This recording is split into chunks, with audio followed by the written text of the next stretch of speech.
Hello and welcome. This is Juno. I've renamed it. I've rebranded. I'm now calling it Surviving Patriarchy. I think initially it was called the Divine Consort because that's what Juno is known to be. But her myth is much more complicated than that. And the deeper I dove into it, the more I felt that in a term is something that we'll be looking at in terms of the asteroid. But in terms of talking about her myth, it is, I think it serves us, I think this title will serve us better. So I want to go through a couple of things just right off the bat. So you're going to find Juno in your chart exactly the same way as you found Vesta. So Vesta is here on the list, but Juno is right here. So you just go into the chart selections, and under additional objects, just like you chose Vesta, you'll choose Juno. That's it. It's pretty easy. And then once you pull up Juno, this is what Juno looks like. So this is Angela Davis's chart, and she has Juno in the 10th house. This is the sign of Aquarius, and it's sitting right next to her moon. Nothing we're going to really touch on today, but just we will absolutely circle back to it. But this is what you're looking for when you're looking for Juno. And for this little segment of the course today, you don't need to pull up your Juno. We are just going to talk about Juno's myth. Now, I want to put out a trigger warning just to frame this all. Juno's tale is one that involves rape, abuse, and mistreatment. Please listen to the story with caution and only engage with the material when you feel ready to do so. So if you have a history with this and you feel like you're not really in the mood to listen to a story about it, then you might want to not partake in this at all, or just listen to it when you feel like a little stronger. I'm not going to go into any gory details or anything, but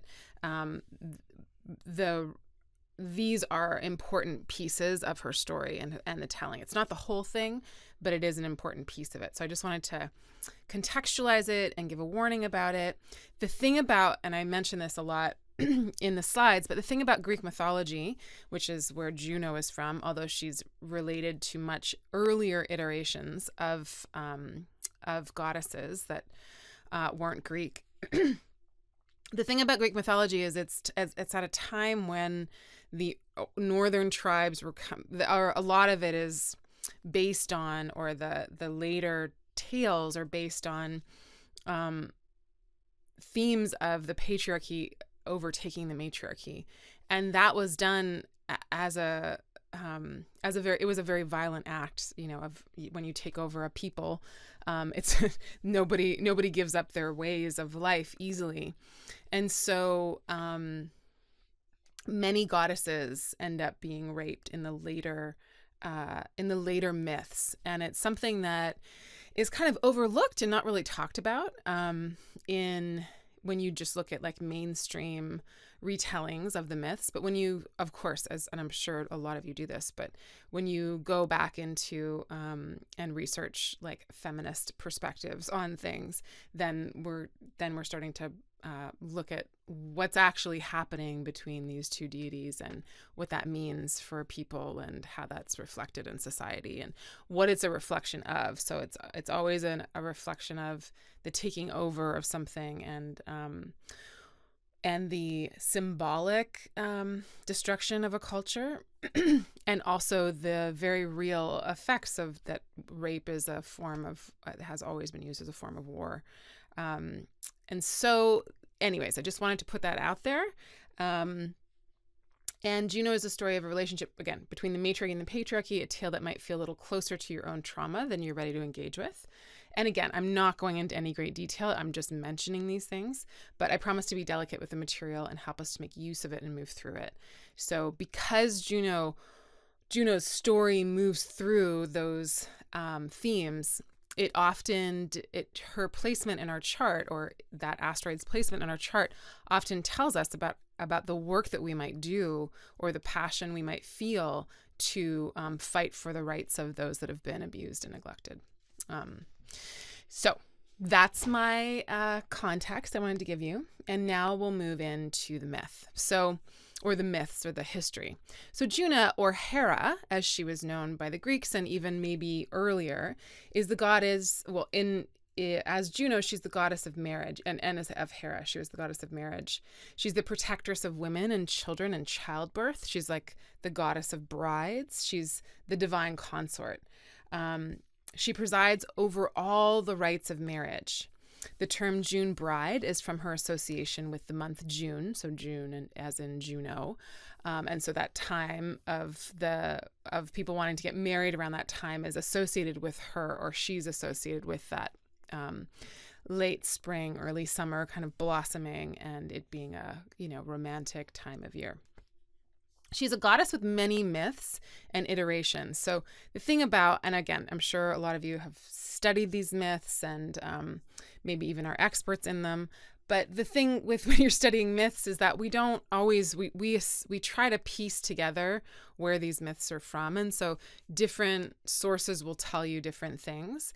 And to get the origins of the myths or the origins of the deities, I should say, the origins of these archetypes is kind of near impossible because things are broken off and we don't have continuous lineages. We have an ability to guess at, this is actually very similar to that Neolithic goddess that was a snake goddess, and so we see these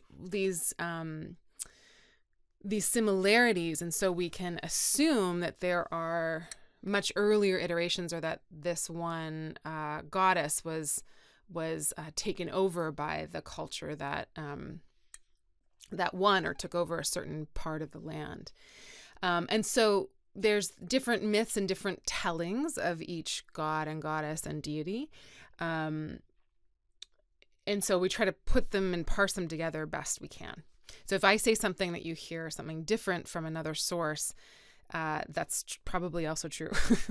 And also, be very wary of when you're reading about different gods and goddesses, about who's your source and where are you reading these things from, because often they're not contextualized. They're just taken at face value.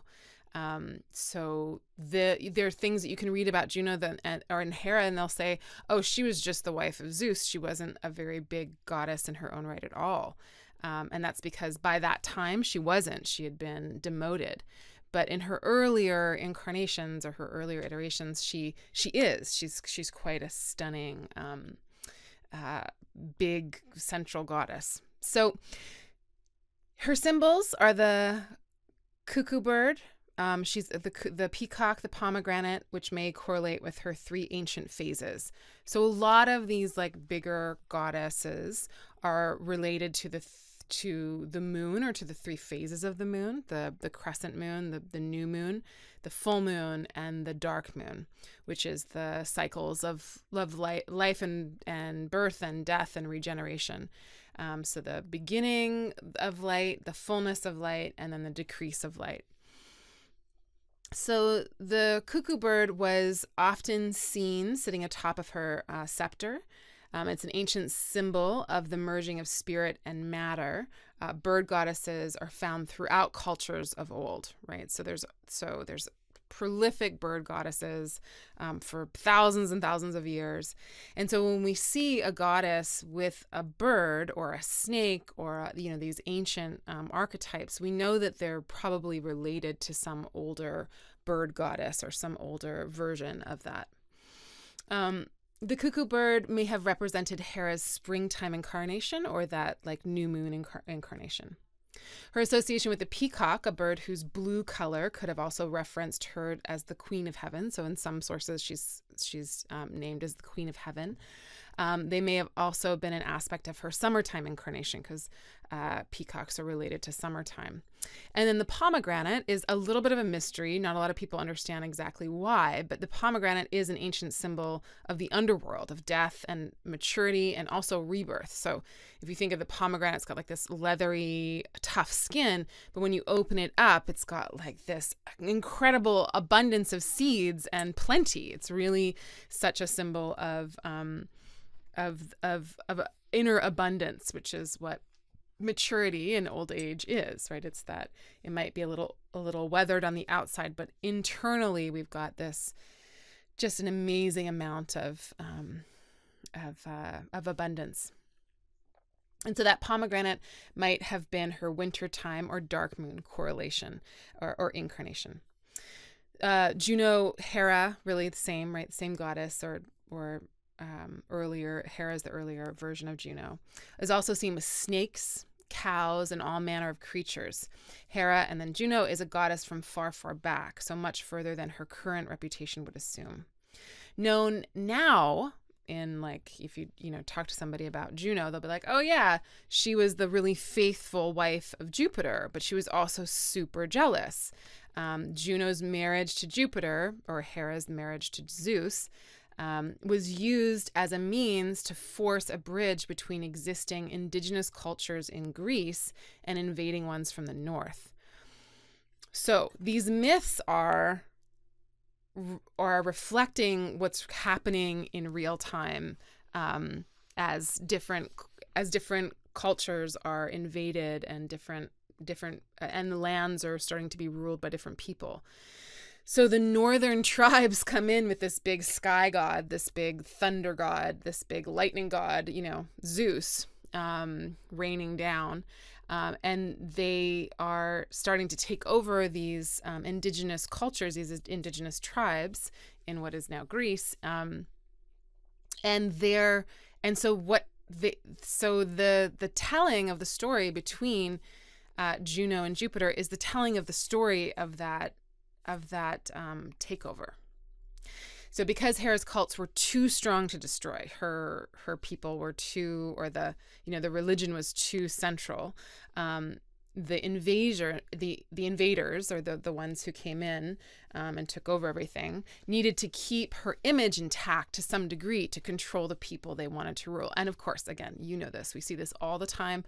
Christianity is rife with pagan ritual and pagan symbolism, eggs and bunnies and rebirth and regeneration. And, everything is just taken from the old ways, because they had, once they were introducing Christianity and taking over big swaths of land, they had to give the people pieces of what they knew so that they would feel comfortable enough, in a sense, feel comfortable enough is, not the right way to say it, but to give them pieces, to keep pieces of continuity of their culture, kind of like little carrots dangling in front of them. By marrying the invaders' god Zeus to Hera, the goddess of those they invaded, they created a forced and unfair and easy pairing. So the pain, injustice, and social unrest of the colonized cultures are therefore reflected in the myths of their marriage. So the myth of their marriage isn't just between a god and a goddess, or a woman and a man, or that paradigm. It's also the marriage between patriarchy and matriarchy, which is no marriage at all. Juno, or Hera, is known as a vengeful wife who inflicted much pain and suffering onto those that her husband took advantage of, as well as the children that resulted from these affairs. However, in her earlier iterations, Hera was a goddess in her own right, without need for marriage or monogamous commitment. Possibly related to the Mycenaean goddess of the same name, Heras was a goddess of the indigenous tribes of Greece. Hera, a powerful and autonomous deity prior to her marriage to Zeus, or Jupiter, reigned as a great mother god without mention of marriage. Connected to the three phases of the moon, birth, fruition, and endings, Juno was worshipped as the cow-eyed sky queen. Make that image. A cow-eyed sky queen. What does that look like? It's such a evocative title. And of course, cow horns are always related to the crescent moon, and to the waxing, waning cycles of life and death and birth and menstruation and all of those things. Hera's statue was ritually bathed in the river during the new moon of spring, made virgin again, belonging to herself once more. Hera had the ability to be renewed through her connection to the lunar cycle. This connection extends itself to menstruation, childbirth, and death. So again, we see clues that she's a much older goddess if she's in line and in cycle with the rhythms of the moon, the seasons. And so she would be renewed or like returned back to herself or restored her virginity before she would be reunited with Jupiter or Zeus. So this was part of a yearly festival that took place. Adorned often with snakes and birds, identified again as the cow-eyed one, as the queen of heaven, as the creator of the Milky Way. And that happened through a showering of her own breast milk when she was breastfeeding. Juno or Hera is in connection with all aspects of life. So in her later iterations, again, she becomes the divine consort, dedicated to the magical ritual of unification with another through sex, love, and intimacy. A festival of women's athletics was held in her honor every 4 years in Argos. The games had 3 different age categories celebrating the 3 phases of life. So it was like a pre-Olympic Games were done in her honor. Juno, once married to Zeus or Jupiter, encounters a deeply unhappy life, however. Her marriage is a tale of pain and injustice that she cannot escape. Such is the fate of an unholy matrimony, one that is forced. So this is the part where the rape happens, just to, again, trigger warn.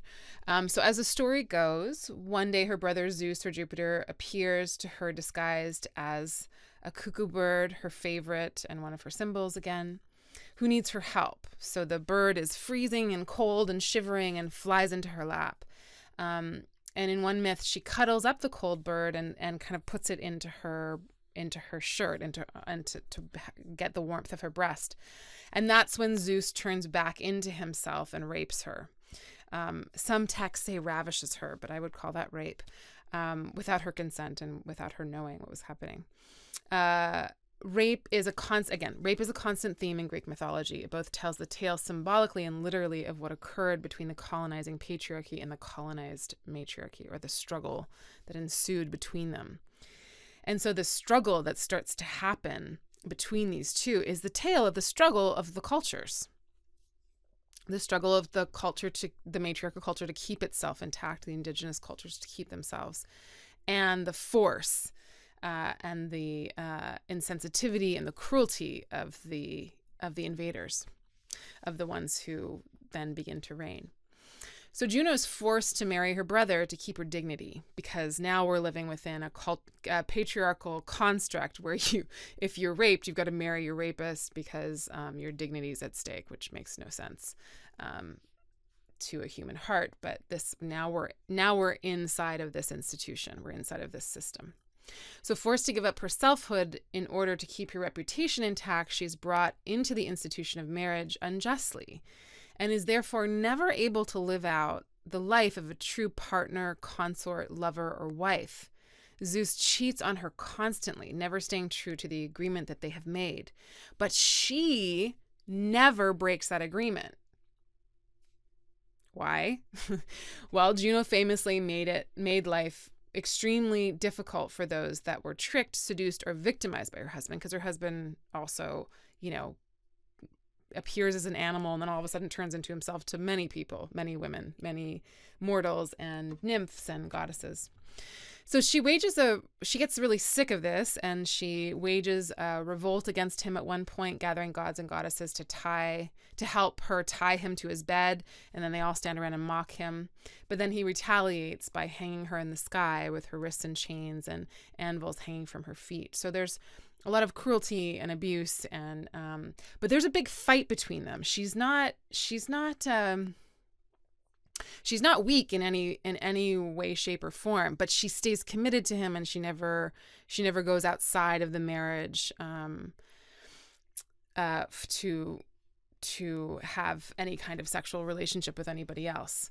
And so there's things where Zeus / Jupiter will ask for her advice and take it, and there's ways in which he,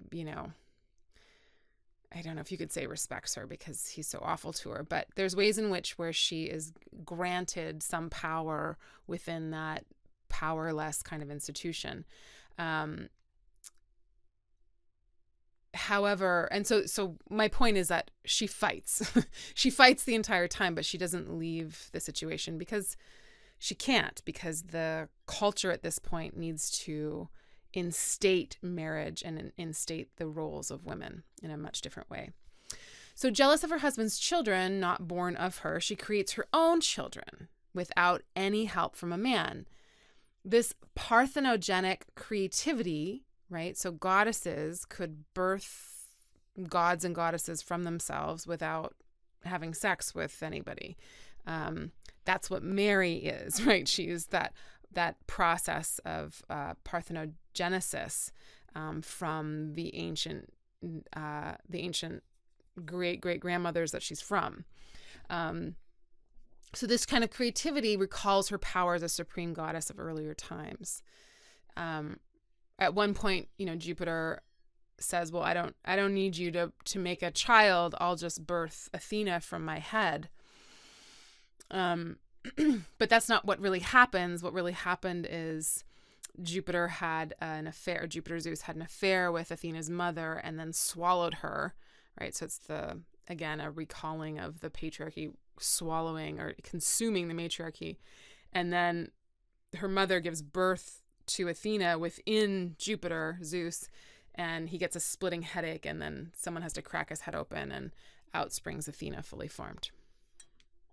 So Juno sees that and she's like, oh yeah, you think you got tricks? I got tricks too. Watch this. But nothing, her children that she bears have a really hard time in the world. They're not received well either by her husband, or they're not able to kind of do what they're supposed to in a way. And so there's this feeling of like not a lot comes from this union. It's not a fruitful union.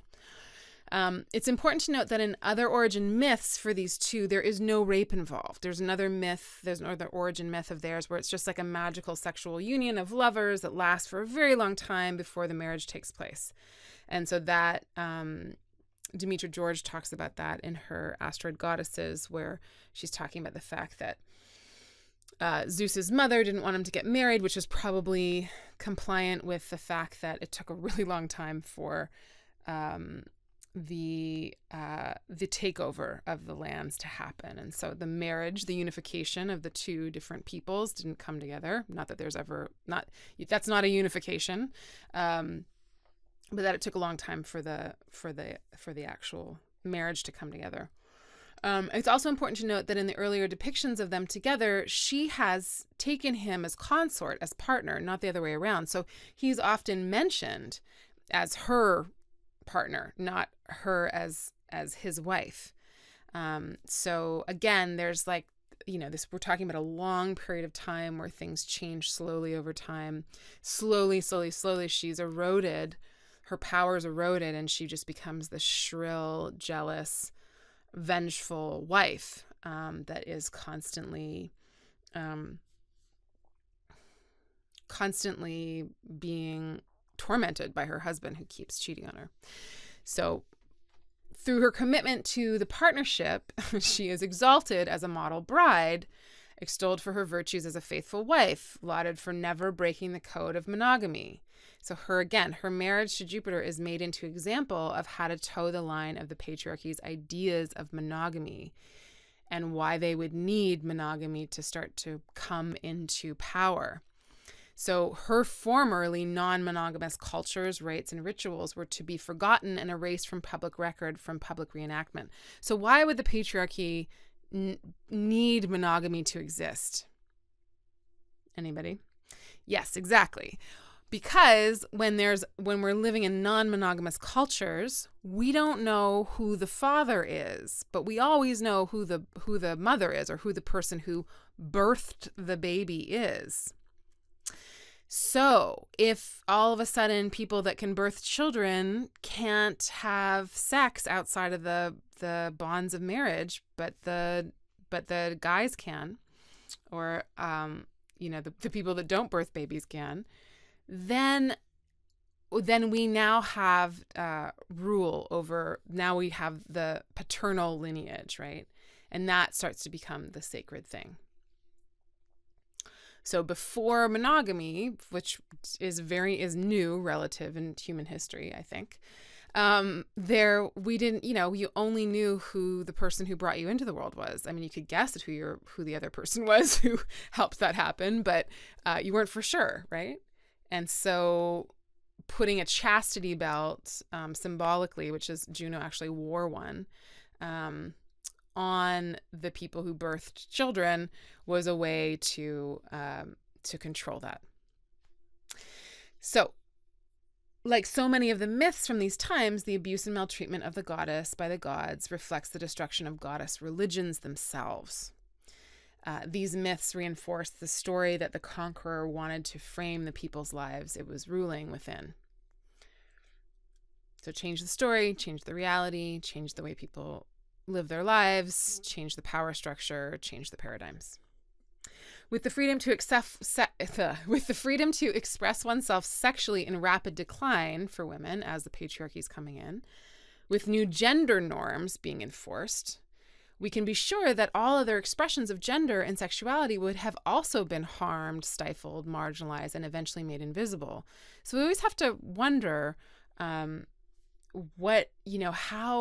people actually lived back then, because there in many cultures and many instances before patriarchy, before white supremacy, before different forms of colonization, there are different ways of expressing gender, and there's different ways of expressing sexuality. There's different ways of expressing identity. And so as things get more rigid and more formed into gender norms and religious ones, we know that that kind of creativity and that kind of multiplicity and those spectrums get narrower and narrower, more binary. Juno is, in many ways, the result of what happens when we are stripped of our identity, our rights, and our autonomy. She is the embodiment of the unhealed, righteous rage we carry within about injustices done to us. So when justice ceases to make itself known to us, we often turn it into distorted and destructive behavior. Like all marginalized people, it is Juno who gets the bad reputation, not her abuser. It is Juno that is the one who is known for being petty, abusive, and cruel, not her husband, because he's the supreme god. It is Juno that carries the burden of the betrayal, not the one who betrayed her. Juno represents what happens when we aren't allowed to live out our purpose, when our deepest desires are withheld from us, and when heartbreak replaces our ability to choose our own destiny. Juno knows what it is to lose her rights. She knows what it is to live with unfulfilled dreams, and she knows what it means to remain committed to something at all costs. Her significance astrologically speaks to the relationships that we encounter, happily and unhappily, successfully and unsuccessfully, willingly and unwillingly. We can have a prominent Juno placement and have a very happy and fulfilling partnership based on equality and respect. We can have a prominent Juno placement and end up working with survivors of domestic violence or intimate partner violence or rape. We can have a prominent Juno placement and be a relationship counselor. We can have a prominent Juno placement and work in fields that promote the rights and protections of women, femmes, and trans feminine folks. We can have a prominent Juno placement and be a midwife, a doula, or a breastfeeding expert. We can have a prominent Juno placement and make it our life's work to understand and interrogate the mindset of the colonizer and understand the effects of colonization on those that survive it. We will each have our own relationship to Juno, our own experiences with this archetype, and our own ability to work through and develop strong bonds, business partnerships, and unions based on love, equality, and respect. When working with Juno, we are asked to understand in greater detail what we are a divine consort of and what we are committed to and why. So, again, Juno is like on a baseline, and if you look up the Juno asteroid anywhere, she's the divine consort, right? She's like another Venus, right? She's like talking about love and relationships. But when we look into her myth, her experience of love and relationship in these later myths is very disturbing. It's very troubling, and it's very symbolic of the ways in which we've learned how to interact with one another, and how the abuse and maltreatment of those that embody anything feminine or femme is completely normalized by the culture, right? So we live within a rape culture. We live within a very misogynistic culture. We live within a culture that is extremely transphobic. We live within a culture where anything that is not in line with the gender norms that are very rigidly set out for us is threatened. So that's also in the Juno story. We can't divorce that from this. She is the goddess of marriage, and she is the goddess of coming together, and she is, the one who's protecting those whose rights are not granted them, because that's who she is. That's what she has had to survive through. And so when we're looking at our Juno in our chart, which we'll start to now unpack after this, when we're looking at that placement, we have to see what part of it do we live out? So what is our relationship to injustice? What is our relationship to being in partnerships that are either violent or abusive? What are our relationships to being in love relationships that are not fulfilled? She's the one who dedicates herself to this partnership. She knows it starts off horribly. It starts off in one instance with a complete violation of her, and yet she's down for the commitment to it. So already that's a very sick and twisted way of saying a relationship should start out and having it be the beginning of a myth. But in the other iteration, the rape doesn't occur, and there's just this unification of the two of them in a divine kind of ecstatic sexual partnership, and yet he is unable to commit to her. And so does this myth normalize that whole paradigm that happens in heterosexual couples? Does it normalize being able to be abusive and neglectful to the party that doesn't have as many institutional rights as you do, or institutional power as you do? What does this myth normalize? Well, it normalizes all of those kinds of things. So what's our experience of that? And when we look at it in the chart, we're looking at relationships, and we're looking at how we connect, but we're also looking at the one who's been betrayed in us, the one who might have been abused, or the one who works with that issue, works within that paradigm. And then also there's just the protectress, right? If you have a prominent Juno, you might be someone who has from the get-go been yes, I'm a feminist. I believe in the equality of all genders, and for the rights of all people. That is, I definitely believe in equality for every living being on the planet. And so that would also be there, because Juno's rage about the injustice done to her never goes away. It is misdirected at the other victims of her husband's abusive ways, and seduction and all of that. But the rage is real and is appropriate. It's just that she's in this myth, it's twisted and it's used against her. So also, what's our relationship to that? How is the abuse done against us and our reaction to it twisted and used against us? I mean, we see it everywhere in every instance, right?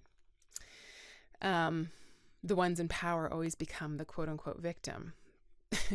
and the ones that are being harmed by their power structures become the ones that are criminalized or demonized. So all of this is in Juno, which is why I just changed the title to Surviving the Patriarchy. Because how do we do that, right? How do we work with this archetype that's so real? I mean, I think her story really resonates on many levels, in many different ways, and of what we are living through now and have been. Okay, so if you want to make an altar to Juno, you absolutely don't have to, but I thought I just wanted to like kind of frame this in a way to hold it with us. So if you want to make an altar for Juno, you could go and gather some flowers for her springtime or new moon incarnation, some peacock feathers, some blue feathers, or just stones, blue stones for her summertime or full moon phase. Or you could even have like a selenite, that moonstone kind of. And then a pomegranate for her winter time or dark moon phase. And if that's too cumbersome, if you're like, I don't know where to get a pomegranate and a peacock feather, you could also just place 3 different people on your altar, like pictures of 3 different people on your altar that feel like that you feel represent Juno/Hera in her phases, in her 3 different phases.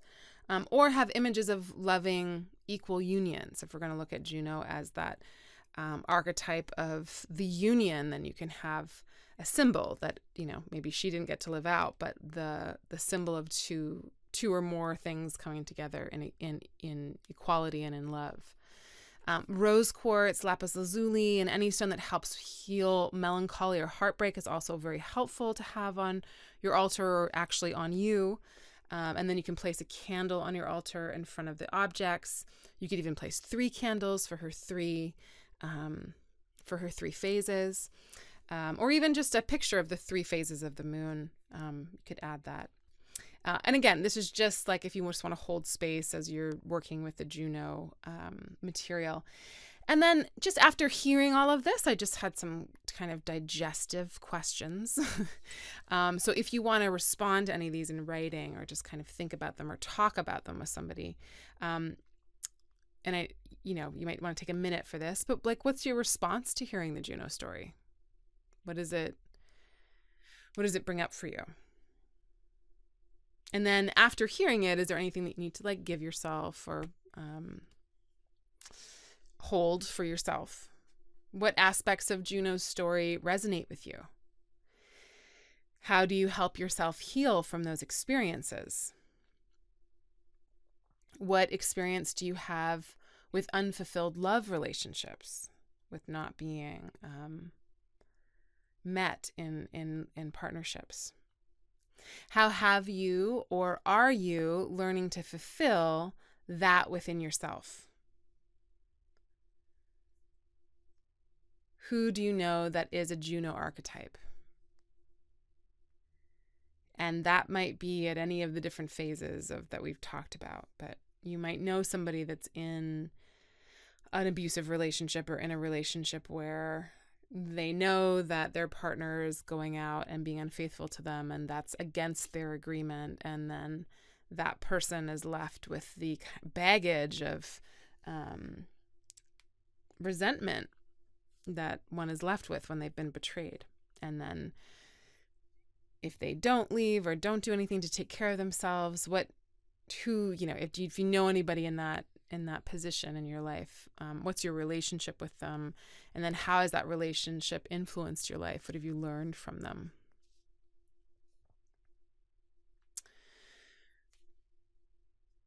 And then what are you married to in your life right now? Just a very basic question. If we're looking at Juno, we're looking at what we're dedicated to, what we're married to, what we want to have a union with.